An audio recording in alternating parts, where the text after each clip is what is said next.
शेतकरी विरोधी सरकारच्या विरोधात संभाजी ब्रिगेडचे अर्धनग्न आंदोलन. महाराष्ट्राचा शेतकरी शेवटच्या घटका मोजत आहे.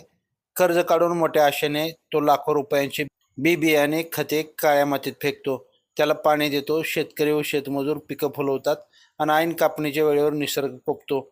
त्यातून जे थोडेफार पीक हाताशी येते त्याला सरकार भाव देत नाही. यामुळे शेतकरी पुरता अडचणीत येतो व वारंवार त्याला कर्जमाफी मागावी लागते.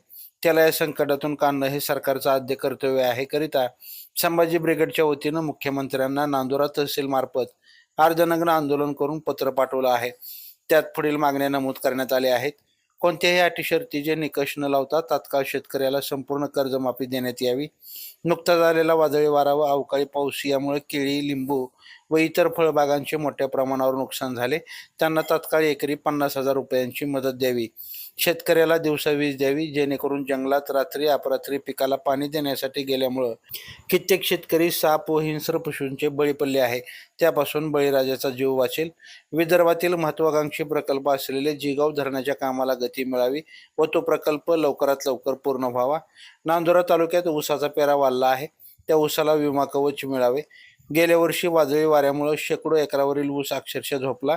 यामुळे ऊस उत्पादक शेतकरी आर्थिक संकटात सापडला आहे. ऐन पेरणीच्या तोंडावर शेतकऱ्यांना बियाणे व खते यांचा तुटवडा भासवून त्यांच्याकडून अतिरिक्त रक्कम वसूल केली जाते. याला चाप बसवा. बोगस बियाणे विक्री करणाऱ्या कृषी केंद्र ते बनावट बियाणे बनवणाऱ्या कंपन्यांना थेट सील लावण्यात यावं. कर्जबाजारीपणामुळे आत्महत्या केलेल्या शेतकऱ्यांच्या कुटुंबाला वाऱ्यावर न सोडता त्यांना भरीव आर्थिक मदत व सातबारा कर्जमुक्त करून मिळावा.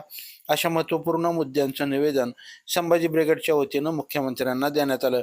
यावेळी संभाजी ब्रिगेड प्रदेश संघटक शिवश्री योगेश पाटील व शिवश्री निलेश देशमुख यांच्या मार्गदर्शनात जिल्हाध्यक्ष शिवश्री अमर रमेश पाटील, दिलीप कोल्हे यांच्या नेतृत्वात देण्यात आलं. यावेळी जिल्हा मार्गदर्शक विनोद वनारे, जिल्हा सचिव मंगेश सोळंके, जिल्हा कार्याध्यक्ष सचिन बाटे, जिल्हा संघटक कुलदीप डंबेलकर, तालुका उपाध्यक्ष भगीरथ मनस्कार, विद्यार्थी आघाडी जिल्हाध्यक्ष पवन सोळंके, वाहतूक आघाडी तालुका अध्यक्ष विलास वक्ते, विजय मनस्कार पाटील, रवींद्र वनारे, वैभव वक्ते, तेजराव इंगळे, किशोर इंगळे, देविदास भोपळे, विजय गव्हाणे, ज्ञानेश्वर मापारी, कैलास आहेर, प्रकाश खंडागळे, सुभाष गव्हाणे, बळीराम इंगळे, जानराव इंगळे, देवेंद्र जयस्वाल, हर्षद धांडे, नितीन धांडे, गणेश धांडे, पुरुषोत्तम भारतुरकर, साहेबराव इंगळे, निबाजी वानखडे, भरत अवचार, विठ्ठल सारोकर, संतोष वानखडे, बळीराम देवकर, वासुदेव बोदडे, गोपाळ देवकर, अभिषेक सोळंके व इतर बहुसंख्य शेतकरी उपस्थित होते.